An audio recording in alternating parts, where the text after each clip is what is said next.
Hello boys and girls, welcome to my channel. I'm GSkill PT, and for today what I have here is Pro Evolution Soccer 2018. Okay, so the game was developed by Konami and it's using this time Fox Engine, which is finally on par with the next generation consoles, I mean PS4 and Xbox One. So the last year it have been an old gen version.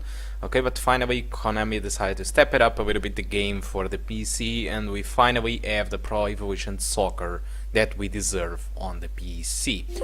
Okay, so I'm running the game with 1080p and I'm using 60 frames per second in all the times. I'm using it, doesn't mean that I'm getting it, okay? And I'm using median settings. Okay, it's because the high settings I can sustain the 60 frames per second during the gameplay.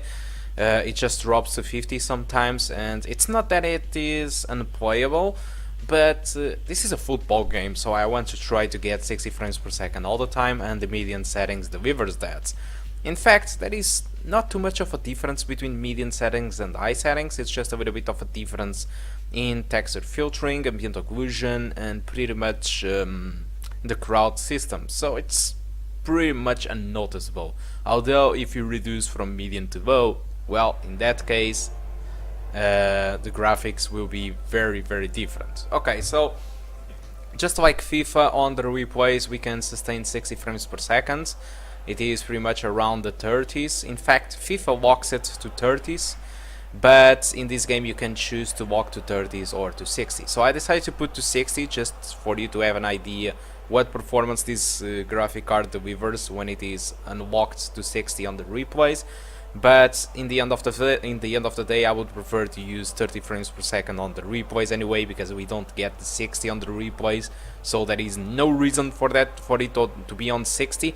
I just, in my regular gameplay, I just decided to lock to 30s. Okay, anyway, but the gameplay, okay, the gameplay wise, I mean, when we are passing and playing and shooting and every stuff, the game runs at 60 frames per second with no problems with the median settings, 1080p. It's completely fine. Okay, I will show you just right away as soon as this thing ends. I like to show you this. So I'm going to play a full match, okay, just like on FIFA, and here we go. 60 frames per second. No drops whatsoever, median settings, which is not a big drop in quality comparing to the high settings, and replays, he plays pretty much around the 30s. That is why I recommend it to lock to 30s if you have this system, okay? So that's pretty much it. So that's, for now, that's all that I want to talk about the performance of Pro Evolution Soccer 2018. Hope you enjoyed the rest of the match. I'm not really a football guy, but I think I've done it right. Okay, so thank you a lot, and if you want to check the results for the eye settings, I have it on the description of the video, and there is also an Excel file with all the details regarding the benchmark. So thank you a lot for watching, and I do hope to see you soon. Goodbye.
Marcó en el minuto 61 el dorsal